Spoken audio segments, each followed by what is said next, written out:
आपकी परीक्षा में जो लघुत्तम पर आधारित प्रश्न पूछता है उसके बारे में अभी आप अनभिज्ञ हैं। यहां ध्यान दो, एक प्रश्न ये है और दूसरा प्रश्न ये है। मैंने ये इसलिए क्लास में लिया दोनों प्रकार का, ताकि हमारे प्यारे बच्चों को किसी प्रकार का कंफ्यूजन न रहे। आपको एक बार बताऊंगा नहीं आएगा, 2 बार बताऊंगा, 8 बार 10 बार पूछो, कोई दिक्कत नहीं है।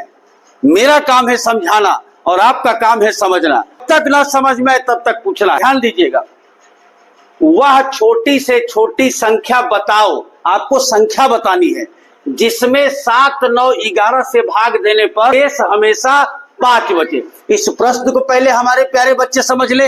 वह छोटी से छोटी संख्या, मान लो वो संख्या x है, मान लो, अभी तो उत्तर निकलेगा ना। तो इसमें कह रहा है कि 7 से भाग देने पर शेष 5 आवे, और 7 के बाद 9 से भी इसी में भाग देने पर शेष 5 आवे, और 11 से भी इसी में भाग देने पर शेष 5 आवे। ऐसी संख्या आपको बतानी है, ठीक है। पहला सवाल तो ये रहेगा, यानी शेष तीनों से भाग देने पर एक ही संख्या 5 ही बचेगा। और दूसरा क्या सवाल है बेटा, वह छोटी से छोटी संख्या, यानी वह छोटी संख्या बताओ जिसमें क्रमशः 7, 9, 11 से भाग देने पर एक ही शेष नहीं, x में 7 से भाग देने पर शेष कितना बचे, 1। और जब इसी संख्या में 9 से भाग दे तो शेष कितना बचे, 3। और जब इसी संख्या में 11 का भाग दे तो शेष कितना बचे, 5। क्या अंतर है बाबू इस वाले में, इस वाले में? इसमें इससे भाग देने पर 1 आ रहा है, इसमें भाग देने पर 3 आ रहा है, इससे भाग देने पर 5 आ रहा है। लेकिन इसमें क्या है बेटा, तीनों से भाग देने पर एक ही शेष आ रहा है। तो दोनों सवाल अलग अलग है। ट्रिक क्या है, लघुत्तम धन शेष। लघुत्तम मतलब 7, 9, 11 का लघुत्तम निकालेंगे। तो 7 गुणे 9 गुणे 11 कितना आएगा बेटा, 693। ठीक है, हो गया ना लघुत्तम। अब जब प्रश्न में शेष एक ही आवे, गौर करो बाबू, सारे बेटे बेटियां ध्यान दें, जब प्रश्न में शेष एक ही संख्या तो क्या करना है, जिससे भाग दे रहे हैं उसका लघुत्तम निकाल लो। और तब देखो उत्तर कितना होगा, बराबर। ट्रिक क्या है, लघुत्तम कितना आया, 693।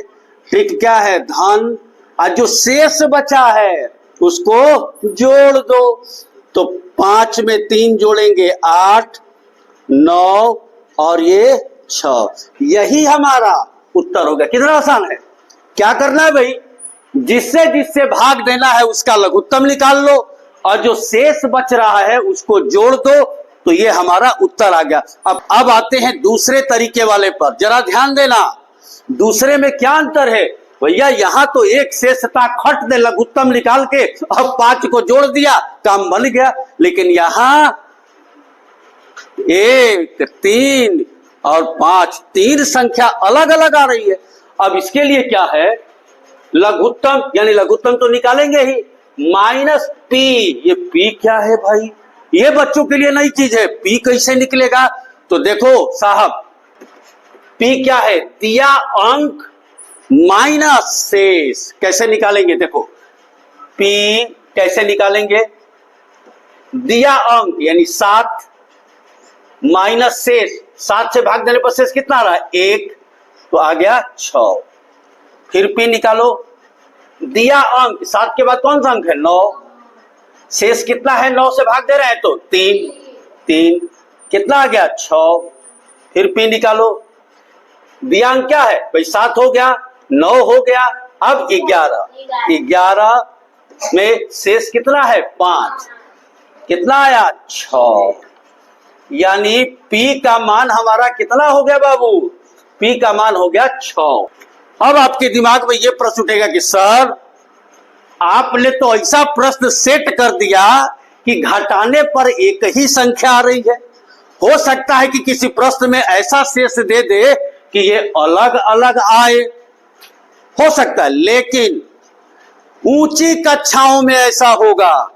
आपके लेवल में कभी ऐसा प्रश्न नहीं देगा कि पी निकालते वक्त ये अलग अलग आवे। आश्वस्त, कहीं कोई दिक्कत नहीं, डरने की आवश्यकता ही नहीं। आता है प्रश्न कॉम्पिटिटिव एग्जाम के लिए, बड़ी बड़ी कक्षाओं में आता होगा, उसके लिए किसी दिन समय मिलेगा तो डिस्कस करेंगे। अब देखिए तब उत्तर कितना हो जाएगा भाई, देखो लघुत्तम तो भाई वही संख्या है ना 7 9 11, तो जो इसमें लघुत्तम आया वही यहां आएगा।